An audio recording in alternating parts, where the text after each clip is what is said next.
I'm going to be repairing this mower. I'm trying to. It's in very, very rough shape. So let's just take a little tour and see what we got here. This mower has been eaten by animals. Dogs and squirrels, things like that, love to get up here and eat plastic knobs off. So they've done that to that one. They've eaten that knob there, chewed it all to pieces. You can see this mower's very rough. It's got the blade on it. It's missing the cover. I'm going to try and save this mower. I have no idea if it runs or not. I don't even know if it has compression. It's missing a lot of parts. There's more signs of animal damage on that handle. This is the knob on the handle here. The animals have eaten that.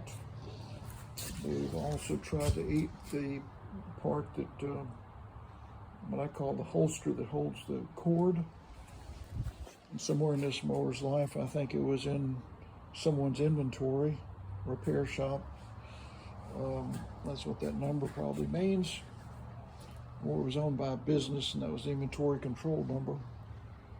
The animals have eaten that knob. And I wanted to show you this. This is the handle that just moves up and down, which makes it unusable now. That I don't think is an original part. That one is not either. They have stuck a trash bag in the fuel tank. It's missing this knob here that holds the handle in place. It has no carburetor, and for some reason they're using a Ziploc tie to hold the fuel hose on, even though I see a clamp on both ends, which doesn't make a lot of sense. I don't think this is a Poulan Pro mower, since the colors of the vanity cover, which is missing the cord, don't really match the mower.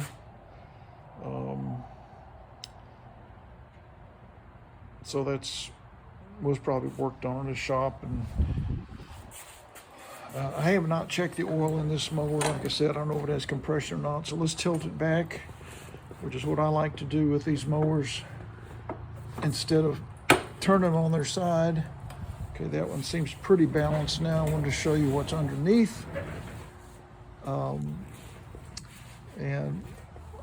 amazingly enough, the blade is on right side up. So that looks okay. They've got a bag and stuff twisted around the crankshaft. That looks like it's on there pretty firmly.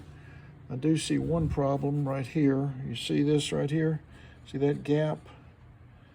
So that gap there does not match the gap here. So this could be a situation of a bent crankshaft or a bent blade. Let me go ahead and take the spark plug wire off, because I'm gonna turn this blade by hand and just to see if it's got compression and see how bad the wobble is, to see if it's got a bent crankshaft. So let me get one of my clamps. I use this to hold the engine brake down. See if I can get it on here and still have it stay balanced. Whoa. Let me set the phone down a second. Okay. So, all right, so I've got the engine brake clamped down. I'm gonna put it back in position now. Get that flexible part there, and it's sort of balanced, okay? So now, let me turn this blade. I'm gonna put my gloves on for that, so I'm gonna set the phone down again. Just be patient with me here.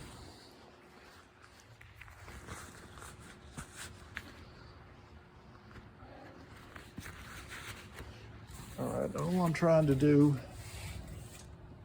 in this little move here is see if this mower has compression and if the crankshaft has been bent, how badly it's bent. So here we go. Oops. That thing wanted to come down on me. Okay, what I'm gonna do is get my toolbox. Go ahead and put it on the handle. That's to keep it from falling on me. Don't want to be guillotined by my own mower. Have my hands guillotined, that is. Okay, I don't think it's gonna come flying off there now. So now I'm gonna go back to turn the blade with my hand. Oh, there we go. I feel compression. How about that? So this mower has compression.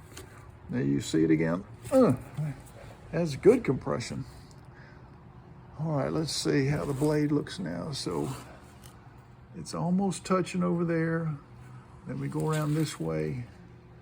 It's almost touching there.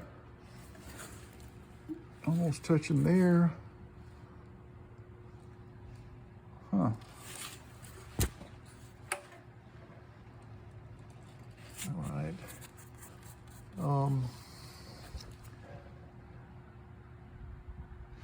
That may not be the right adapter. It looks kind of big. Let me set this phone down, and what we're going to do is I'm going to take the spark plug out to get rid of the compression, and that'll allow me to spin this around, and we're going to look at that screw that holds the blade on and see if it wobbles, if it starts moving around like that, rather than just moving in a really tight little circle, and that means the crankshaft is bent. So let me set this in the holster.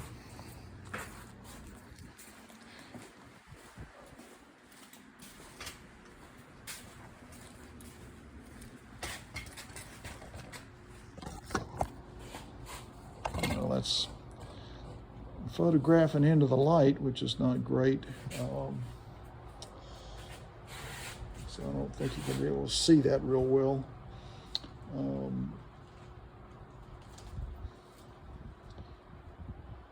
Well, maybe you can. I'll get a flashlight. Let's try that.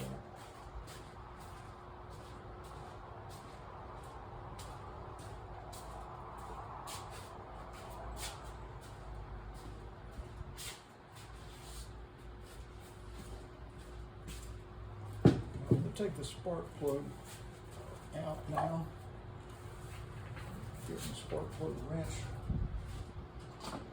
You need a deep socket for this. This is a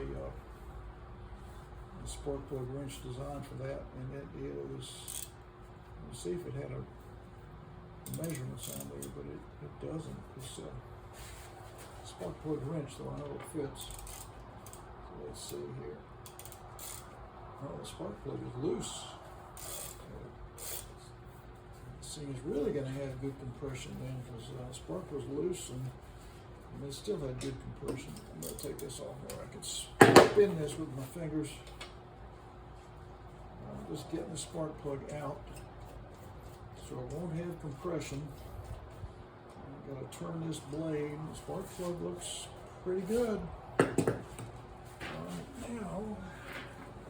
let me get the flashlight.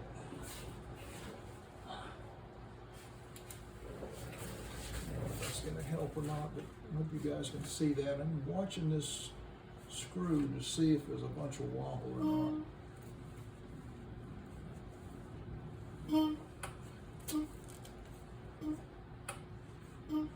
Wow. Okay, I don't think the crankshaft is bent. Again, I'm watching this blade to see. It's a little high there. When you come around, the blade is low there. It's high, it's low. Let's look over here. It's high. That's sort of high. It's hard for me to tell if this blade is bent, I don't think it's bent real bad.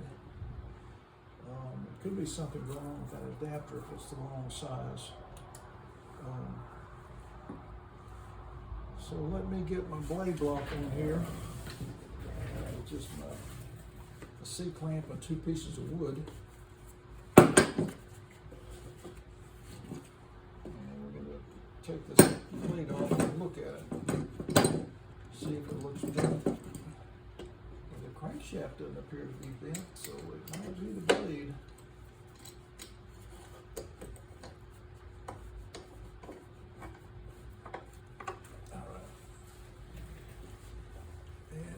The same socket that takes the spark plug out is that socket as well. We put this spark plug in a safe place. I can probably use that later. Now I'm going to see how tight this bolt is, or screw that holds this on. Get that where it's hitting my wood block. See how tight this thing is. No, that's not too bad. Okay. Usually I have to use a breaker bar to get these things out, especially when they're this old and rusty. Let's take a look here. There's one is somebody put the wrong blade adapter on. I almost hope that they did. I know I'll at least be able to get it to come off easily. Okay. Let's see if I can get this thing off of here. Okay, it's not torn up. It hadn't stripped the adapter. So that's good. Now let's look at this blade. I'll hold that up and look at it. That looks okay. That. Look at it again. Okay, that's a gentle rise. Put it on a flat surface. Okay, so it's on a flat surface. Both ends are touching that. This. See what I'm doing here is you put the blade on a flat surface, and it's going to touch here and here on a flat surface. And then you look at the lift from each side, and they should match. In other words, if your finger slides in under this lift, your finger should slide under this lift and stop in the same place. It looks to me like this blade has been hit and has twisted some, so that the lift on this side is higher than that side. I just wonder if you guys can see that. Let me set it here on the table, and I'll show you what I mean. They grab my camera. Now this is subtle, and this may not be the case, but I've seen this before. Okay, so I've got the end of the blade touching the table, got the end of the blade on the back side touching the table there, and then if I try to slip my index finger under the lift, it goes up to about where my fingernail stops before it starts touching. On this side, if I do that, let me flip it around so you can see it. So I've flipped it around now. So now this side is up, and let's see, my finger goes in way under there. The other one is stopped at about the fingernail. So this lift is higher than that lift, which means that end has been twisted down, or this end has been twisted up. So this blade may not be good. It could be, because it's touching solid there and even in the middle, and that's the high side. It's not much. This blade may be okay, I don't know, but that would explain why it's not touching over there in the same spot as it rotates. So we're going to take a pause. I'm going to look at this, all this trash on this crankshaft, which has to come off, otherwise it'll wear out your main seal and cause your mower to leak over time, and see if that's even the correct adapter. So tune back in and we'll see together.